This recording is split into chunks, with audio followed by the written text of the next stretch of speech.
Today we want to talk about when you lose your hair, and I'm talking worldwide, all cultures, all generations. What do you do? This can be a really funny subject.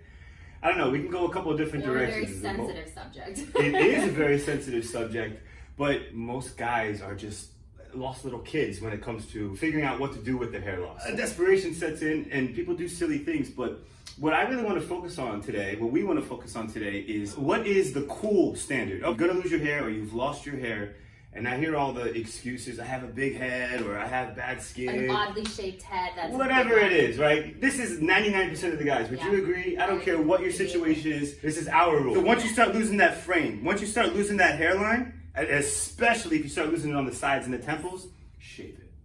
Just shave it off. I can't stop thinking about Elon Musk in that picture.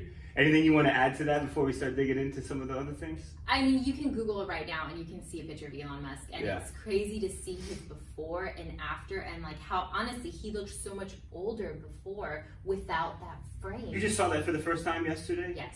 Okay, so you just found out Elon Musk even had a hair transplant. Okay, cool. So that's what's really, good and bad about being so darn famous is you can do a quick Google search right now and find the pictures we're talking about. Nice before and after, I think, is available. But the words I think of when I see him, and he was probably in his young mid-20s, maybe early 30s at the most, unhealthy. He looks like maybe he's sick. He honestly does. It looks like his features, you're obviously looking at the symmetry of somebody's face and how they look, and it doesn't look balanced. He looks off. I like the way you said that. Yeah, no, that's really good. That hits home for me, because that's what it is. And again, it goes back to once you lose that frame, you lose whatever look you had, whatever identity you had. It's completely altered. I mean, that's what we do. We add hairlines just to bring it back to scalp micropigmentation.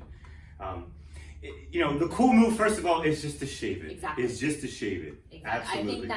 I think that's probably the hardest thing for so many guys. It's I have hair. I'm not going to get rid of it. I'm already experiencing hair loss. Why would I want to go down that road? It doesn't matter if you're 30, 40, 50. No guy wants to, shave their head. For me, I know, and most guys can come to the realization once you do it for the first time, once you have to, you're shaving your head out of necessity. You're not going to magically wake up unless you do find some kind of service. And which brings us back to the desperation. Guys don't know what to do, trying these silly things. I mentioned in one of our last videos, I spray painted my head one time, putting makeups and all that kind of stuff. There's so many products out there, but they're all loaded ticking time bombs. Yes. I mean, listen, I'm one of the biggest advocates for scalp micropigmentation. I'm so happy, I'm so grateful to have what I have. I seriously love it. But if someone's like, hey, I can give you a full head of beautiful hair and you can do whatever you want with it, I'm taking it, Are you really Joe with his hair, the long locks? Why would I not? If I could just have a real hairline with real hair and do what I want and not have to shave it, of course I would. But now, wait, I have a question. Come on. What if it was the hair transplant doll hair? No, absolutely not. Okay. Yeah, I don't have to even think about that. All right. No, real hair it never happened. I'm just saying, being honest, of course I'd want it that way, but it is what it is. Reality is what it is. Once you lose your hair, there is no magic pill. And that's another advantage of what we have here. If there is something that can grow us out, I don't have any scar tissue. I don't have anything that's going to hinder that. That's true.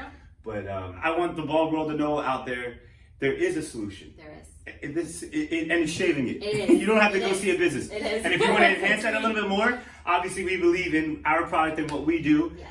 But the first move is to shave it. The next step is to get a kind of frame if you still lack a little confidence. Jury's still out there. People are going to try the hair pieces. People are going to try the hair transplants. They just keep getting better. And the doctors will tell you that it's even better than it is. S&P's getting really cool. The problem with our industry, a really big issue with our industry is we're doing something way different than what other people are doing. Yes. I have a lot of respect for barbers as a good example in this industry. Yeah. But for the most part, when people do, when they have a barber shop or they are barbers for a living and they do S&P, they do those straight hairlines, and it gives this industry such a bad name. I could not When agree people more. think about hair tattoo, the concept of hair tattoo or scalp pigmentation, they immediately think about that. That's the And they image get that pops so up turned in their off. head. It's And right I always up. say that you can't, a real head of hair, you can never get that straight. Why? Why is that the look people are going for? So, I think we should call it something different. To be fair, that should be called something different than what it is that we're trying to achieve, because we're going for a natural shaved head look. Yes.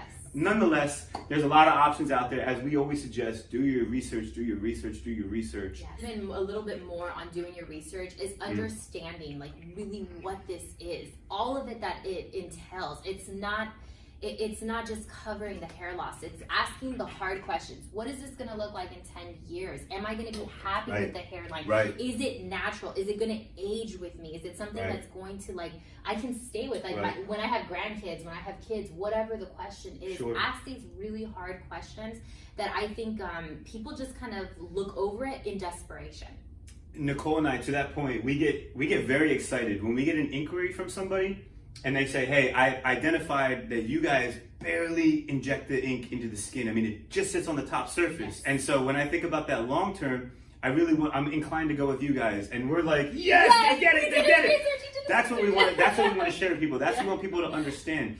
Don't think about just today. Think about tomorrow, a year from now, 5 years from now. And that's how we operate. So yeah, that's a really key highlight. We're just going to keep hitting that one because it is ever important. I think it's starting to stick a little bit. But it is. I think people are starting to recognize, hey, you know what? I really did my research. I've done 3 years. And you know what? I've seen every single photo of you guys.